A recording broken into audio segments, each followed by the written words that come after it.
Hello, hi, hola, bonjour, konnichiwa, good day to you. Welcome to another episode of Cheats Disabled. We're going to jump right into this walkthrough.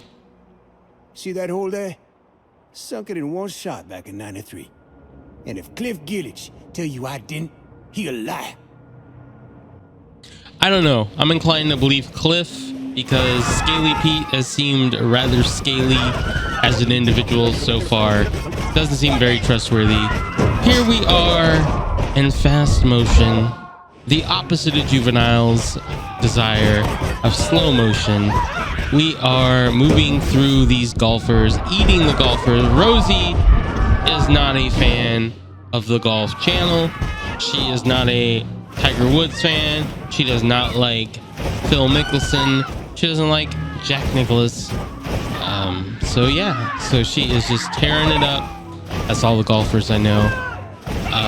And I just want to take a moment while we're going through here to thank you again for all the support. Please leave a like, comment, subscribe, do it all.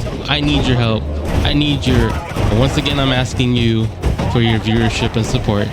And as you can see, when you kill people on these revenge missions, you anger the hunters and it triggers your infamy level. And the good thing is, at low infamy, it takes a lot of people before the hunters come after you.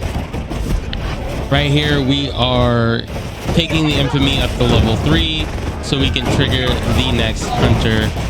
And we are moving through it as quickly as humanly possible because these get kind of tedious. Especially later on, there's an episode where I grind pretty much every level of infamy that is left. I think it's like 6 to 10 or 5 to 10. But right here, we slowed it back down, got that last kill. Scaly Pete repeats himself, talking about sinking a hole in one, and Cliff is a liar. And that triggers the next hunter, Pookie Paul. Yeah, I know a guy named Pookie. But Pookie Paul is out here. Is this because he wears puka shell necklaces? I don't know. Rosie's not a fan of the puka shells, so we're gonna assume he is because she is after him with a vengeance. We are speeding through these boats. We are rolling Star Fox 64 barrel rolling through these hunters, just like Rosie's mama did in episode 1. We're out here doing damage to these terrible human beings, these shark hunters, these horrible people, very low energy individuals, and we're taking them out. And we are going to grab Pookie Paul pretty quickly. That's his boat. He's got an airboat. Can't trust the guy with an airboat, right? At least not in this game.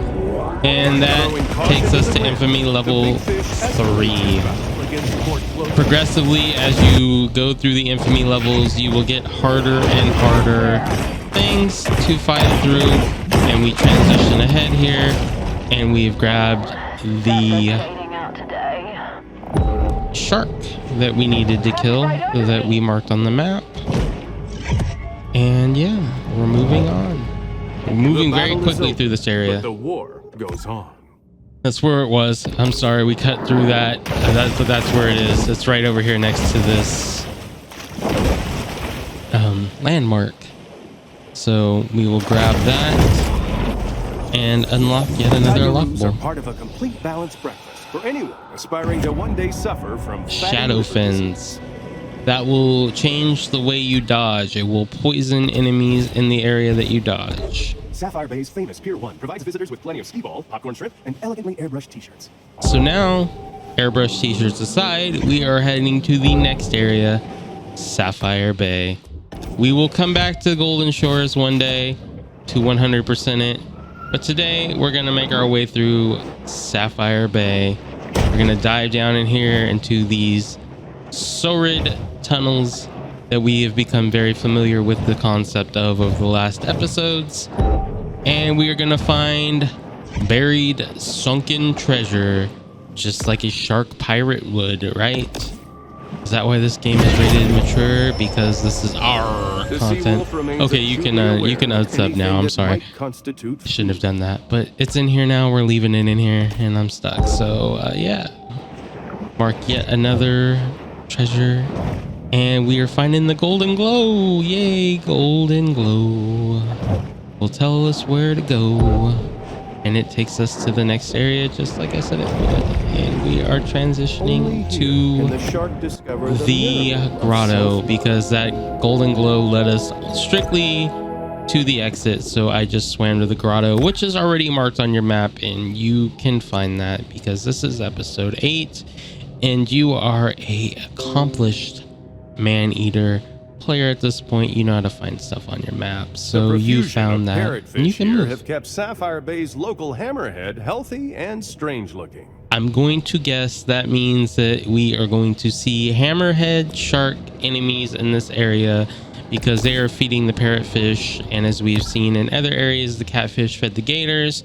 The other grouper, yeah, there's the groupers. Founder of America's largest shark finning enterprise, Mama Maybelle Bryant has collected quite a fleet of recreational boats. Her fail sons, Randall and Tyson, can often be spotted piloting them around Sapphire Bay. See, I don't know who's rude there. Was that the narrator or was that me playing the game that triggered the narrator to say that cut me off as I was trying to talk? Anyway, as I was saying, the grouper in the one area. Volleyballs make way better friends than soccer balls, who will stab you in the back the first chance they get. All right, there's the great landmark, a nice little reference to the Tom Hanks movie with the volleyball castaway. But as I was saying, yes, the groupers in Dead Horse Lake alluded to a barracuda. The catfish alluded to gators.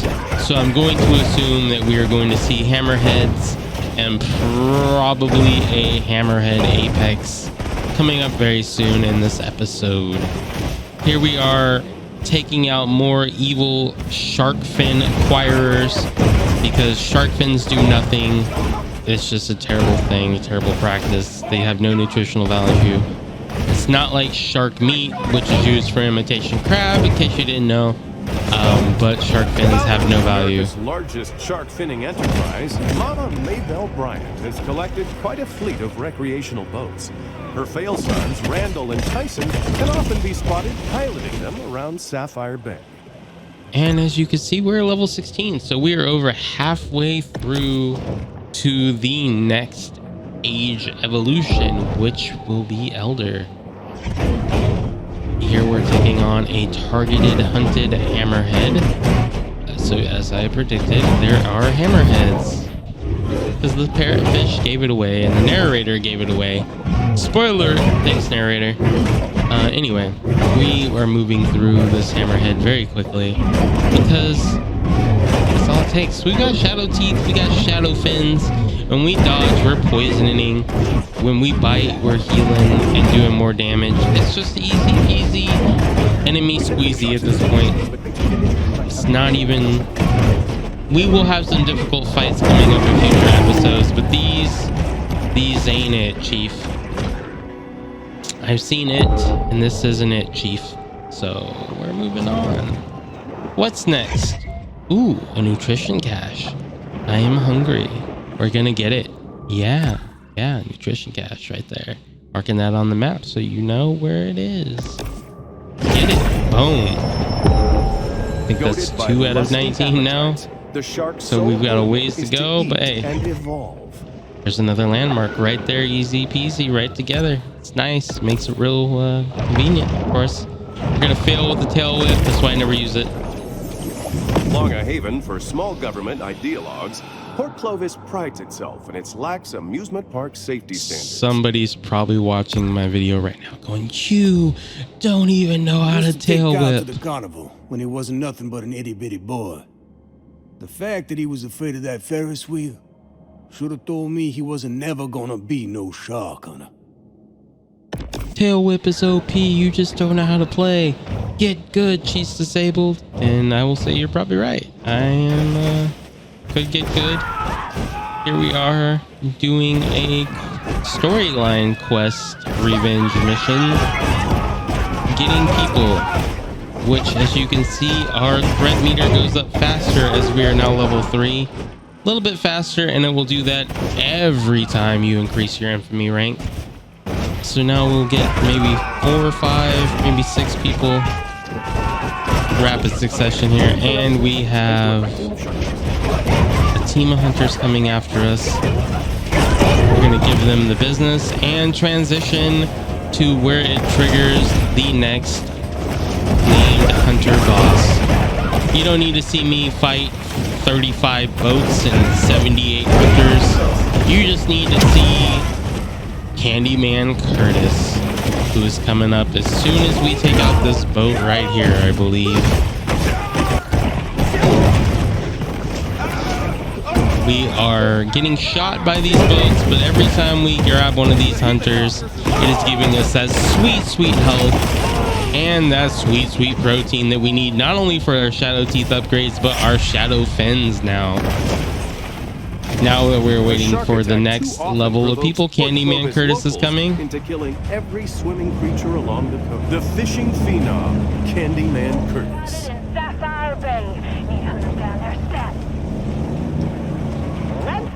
And we are going to give them the business too.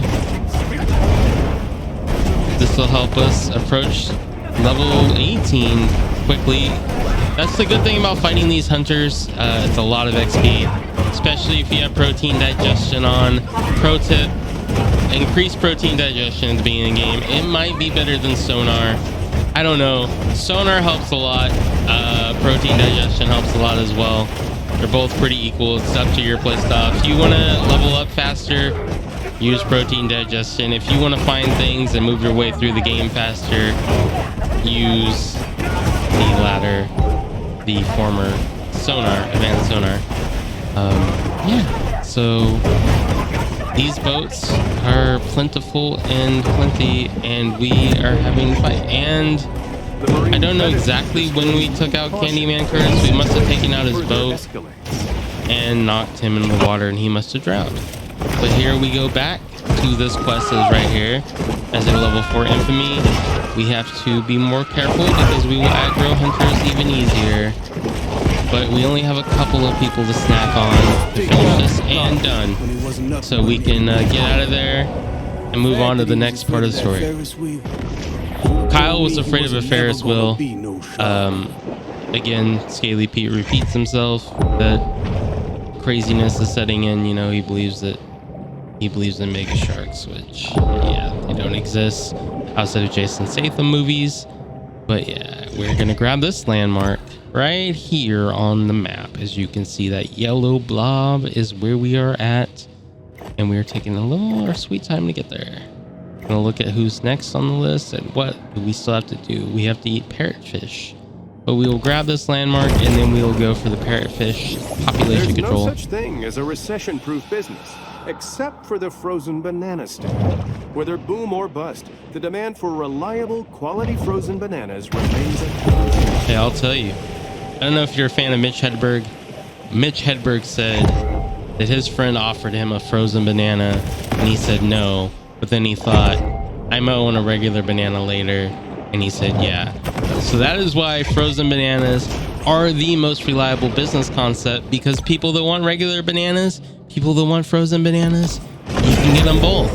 Frozen banana just requires a little wait time. These scavengers of the sea are vital in cleaning the ocean floors of edible and semi-edible detritus. If you ordered a frozen banana on DoorDash, it would be a regular banana by the time it got to you. Think about that one. That's a 200 IQ move right there. As you can see, we jump forward here to yet another hunted quest that we are going to make a light work out of, because we are pretty well leveled at this point. And nothing scares Super Saiyan Rose. Yeah, that's why I called her that. Maybe a little prematurely, but yeah, she's tearing it up. We are not afraid of nothing. And we're gonna move to the next quest, which is the parrotfish, which are the primary source of food for hammerheads in the region, if you recall that narration from the beginning. But we're gonna grab these very quickly. Go, boom, boom, boom. something you might want to consider if you want to do things a little differently. If you were just kind of going through this guide and using it as a loose guide, you can go around and find all the landmarks yourself. Get the shadow body, and the shadow body will give you an ultimate ability, which you will see later. But that ultimate ability will slow down time, and you will move twice as fast because everything is moving half the speed it normally does. Which, again, shout out to my girlfriend for pointing this out. She is a manhunter expert. Pointed out that these quests where these fish separate once they see a little bit of static, and they kind of run away in fear and make it harder to grab them in these wide open spaces.